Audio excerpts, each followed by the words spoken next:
I see that we have an yellow pamphlet, a background, and some organization.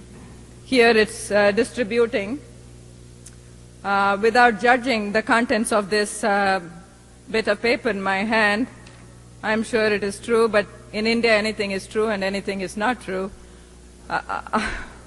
We have it's a matter of interpretation, and perhaps Subhendu Mukherjee can tell us what the situation is in Calcutta, how the same problem was handled, and how he sees this piece of paper here.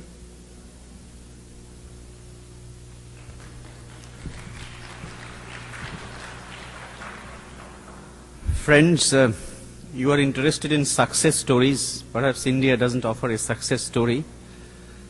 And we will have to accept different models as they exist in the 5 continents of the world. Being an Indian, to stand on Jericho land gives me some pleasure, because Canadian Indians are claiming this land as their land.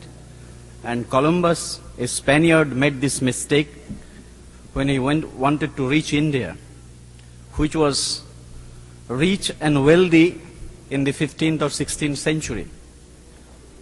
And this gives us a historical perspective.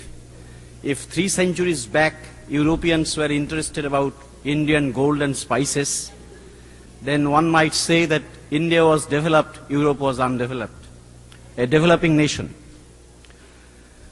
That's why we have different models, some with success, some with partial success, some with perhaps no success. Before dealing with problems of urbanization or metropolitanization in Calcutta, which has got 9 million population, I like to give you some general facts about India. It is not sensible to approach Indian issues with few big cities or the backwardness of the villages. It is a history of reconstruction. Indian freedom struggle has inspired many of the developing nations in their path for freedom. And we can't adopt the European model for national reconstruction, which means we might have to go for a period of colonization to build our country following the European or American model.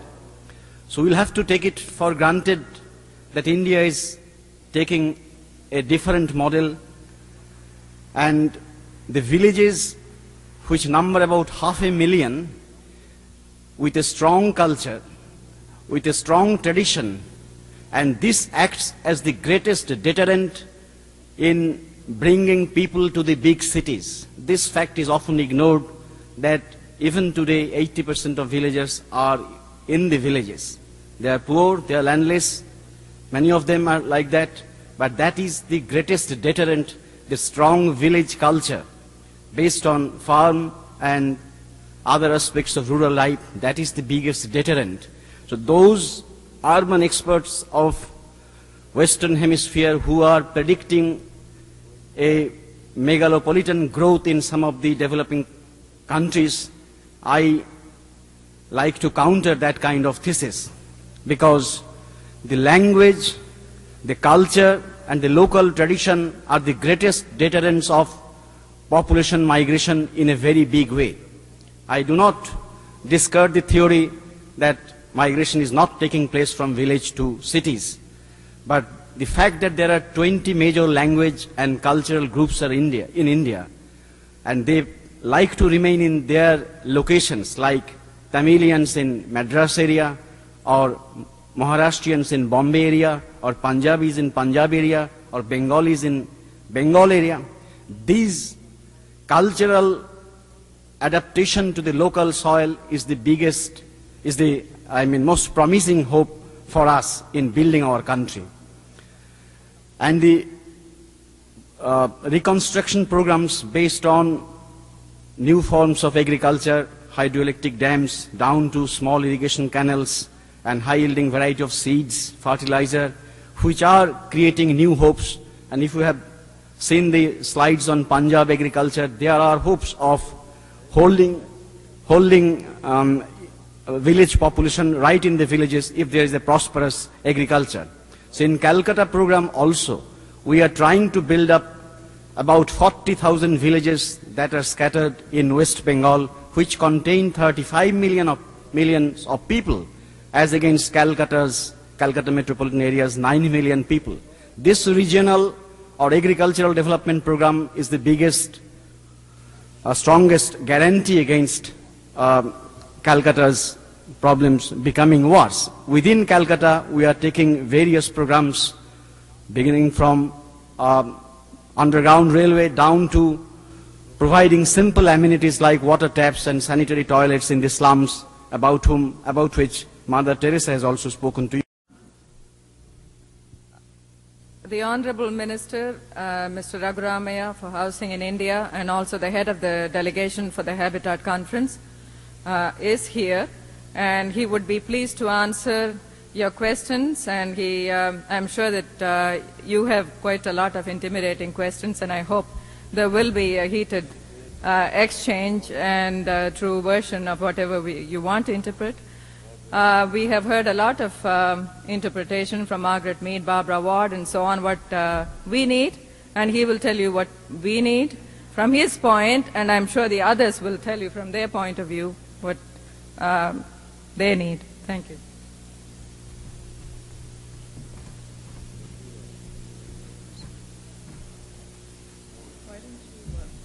You probably may want to make some initial comments, so there is whatever you wish to, and I'm sure the people have been waiting here, waiting for you, and they would like to know how you view the situation in India, including your portfolio housing.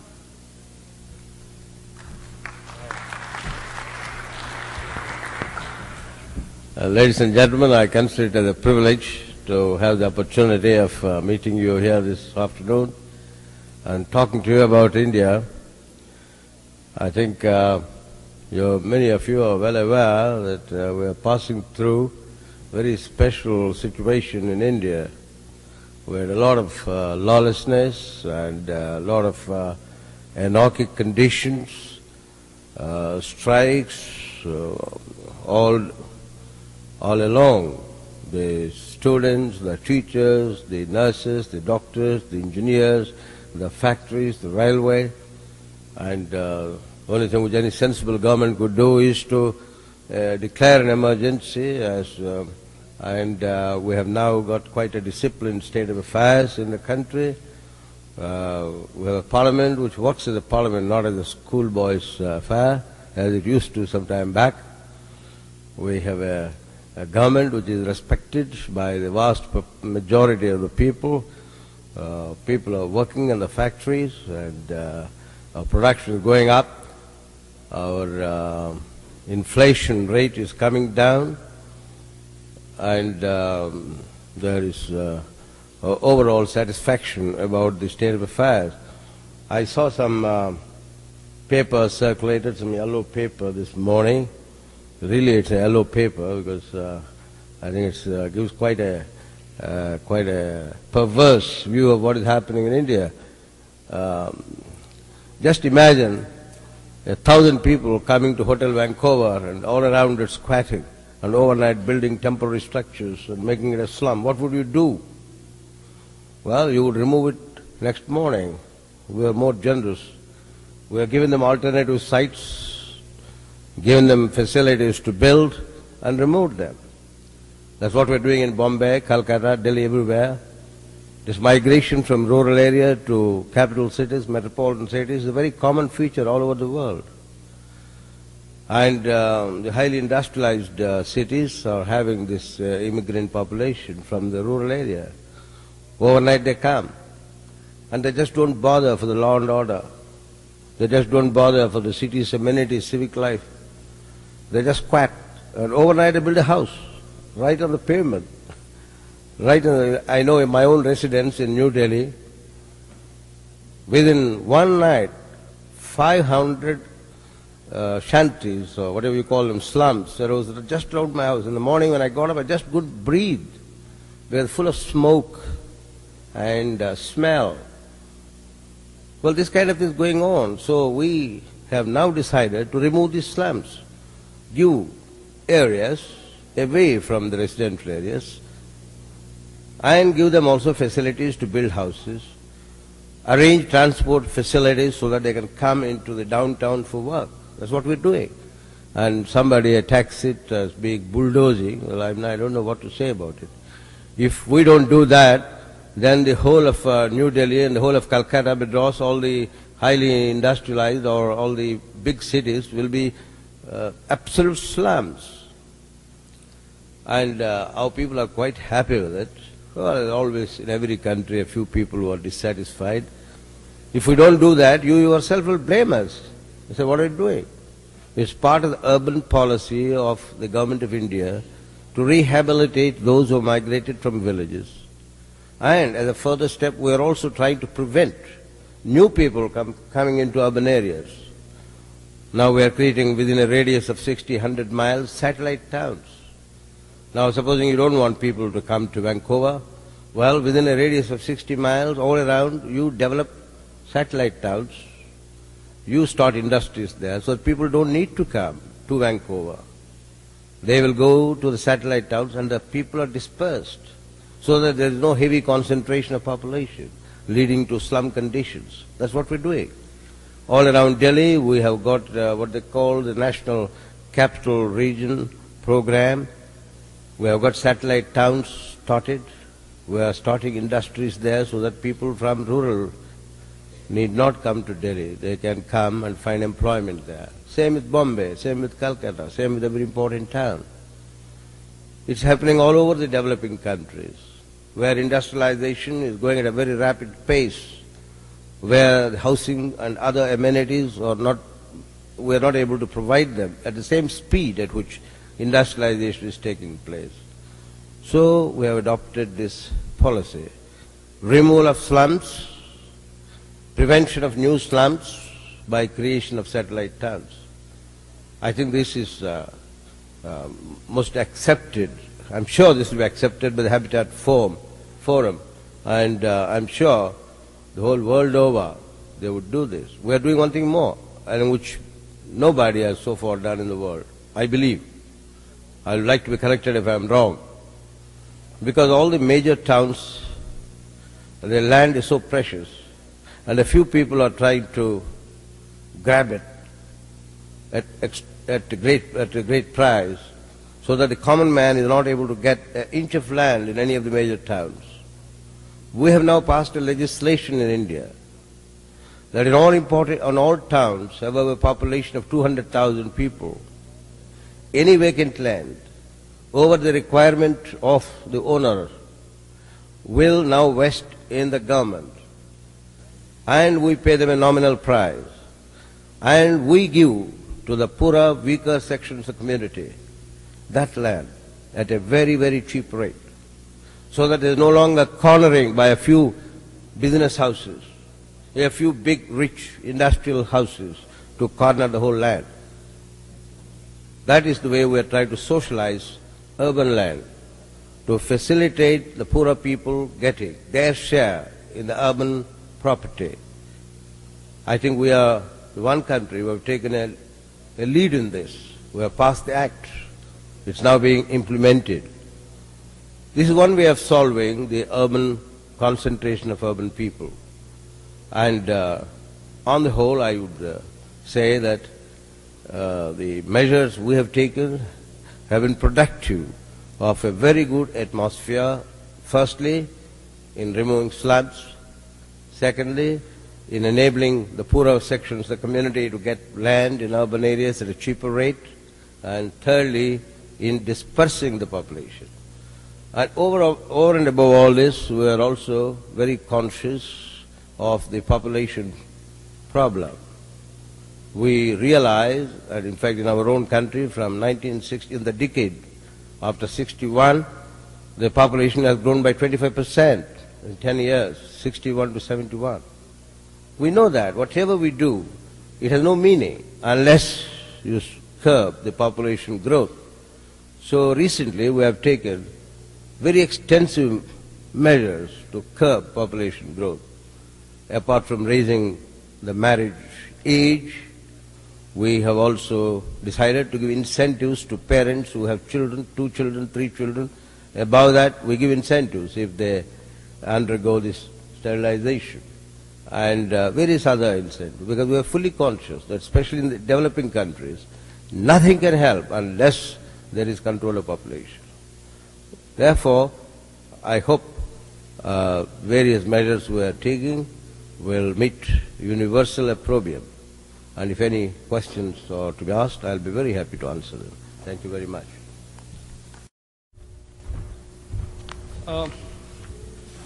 In the context of a bit of controversy that is around here on this yellow paper, I thought I would like to make some clarifications.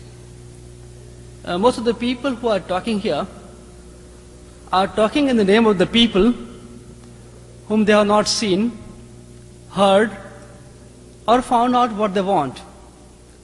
So I thought that one who has worked with people for last 6, 7, 8 years in the villages, in the slums, let me tell you what I think people want and people desire.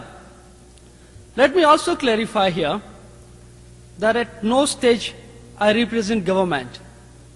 I'm a professional myself, an architect, and I'm running a voluntary group of professionals who are involved in the work with the slum dwellers and the villagers. And I thought it is necessary to bring forth the other side of the picture. One of the things which I have noticed in the last 5 or 6 days that I have been sitting in several conferences in Vancouver is some kind of a hostility, I would say. Maybe that's not the right word. Some kind of ignorance which exists about India and what is happening in India. I feel people recognize India with slum dwellers in Calcutta, or poverty, or disease, or snake charmers, or gurus, or Hare Ram, Hare Krishna. India is just not that. India is about 600 million people, young, old, and we have as many contradictions as anyone else has in the world. And if there are stories where people are being, kind of taken out of the soil, being thrown out, we also have a countless number of examples where people are being taken care of with their own wishes. I happen to be running a program in Gujarat where 2,500 families, about 13,000 people, are being relocated 6 or 7 kilometers away from where they were staying. And this entire thing has been done with people's total participation. On the one hand, we talk about theoretical aspect of what people want. On the other hand, in last 3 years' time, I have seen myself what people want. Contrary to any theory, contrary to any talks, contrary to any academic judgment, I have seen 2,500 families on their own, absolutely voluntarily, without any force, without any coercion, without any pressure, moving as much as 7 kilometers away and trying to work out alternative arrangements. It is too much of a romantic version that people want to stay in shanty towns. It's too much of a romanticism that people want to kind of perpetuate and exist where they do. I have done this presentation in one of the conferences, in one of the panels for about 2 hours. And if you're interested, maybe I could take this case study again to show to you what people's real desires are. And why are we making generalized statements in terms of what people want and what people do not want? And I think if we really want to understand India, it should be seen in the context, not out of context. There's a very famous story in India, and I'm sure it is here too. There's a blind man who goes to understand what an elephant is. He touches the tail and describes elephant as a tail. And he touches the legs of the elephant and describes elephant as a leg. Elephant is neither tail nor leg. Elephant is totality.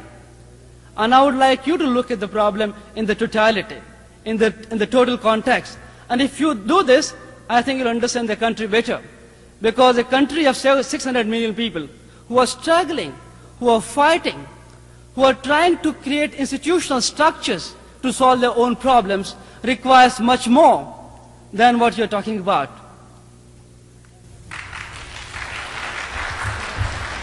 Mr. I take it as your country having 600 million people.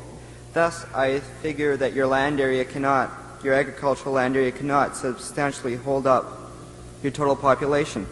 And if your idea for your satellite towns is to be held up, as to take for an example Vancouver, if you want to set up a satellite town from Vancouver 60 miles out, you would be in the middle of the Fraser Delta, or out in the Fraser Valley, which you would be destroying all your agricultural land just to put up a city.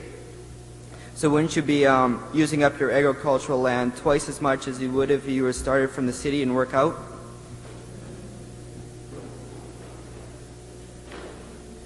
Yeah, that was my question. Wouldn't you use up your agricultural land faster if you use satellite towns? Yeah. There's no escape from this, because the future... Is the mic working? Yeah. You see, when population grows, the extra population has to be diverted to non-agricultural activities, because we have too many people already on land. So we can't add to agriculture. Therefore, left to themselves, the cities will grow because of rural-urban migration. Therefore, if you want to curb migration to the cities, because the cities also are exploding, one of the ways of doing this is to have a string of satellite towns, ring towns, whatever you call them. But the example which you gave of British Columbia is not applicable to the Indian situation. Here, you know, the density of population is 2 per square mile in Canada. So here, if you have satellite towns beyond 60 miles, you are in the prairies or you are in the Rocky Mountains. But in India, it is not so. If you have, say, the strip of land between Calcutta and Delhi, all along there are cities and big towns. And the idea is they are all together. There are big conurbations which are very unhealthy. And this is lopsided urban development. The idea is to scatter them so that you have better harmony with rural areas, and you integrate the economies between rural and urban. So if you have cities and small towns in a radius of 60 miles, the idea is to take advantage of the infrastructure of the big cities in terms of transport, in terms of electricity, in terms of banking and other facilities, but have small industries and services in these towns. So our case is very different, our density pattern is very different, and this might happen only in Ladakh area of Kashmir, where the density is 2 per square kilometer.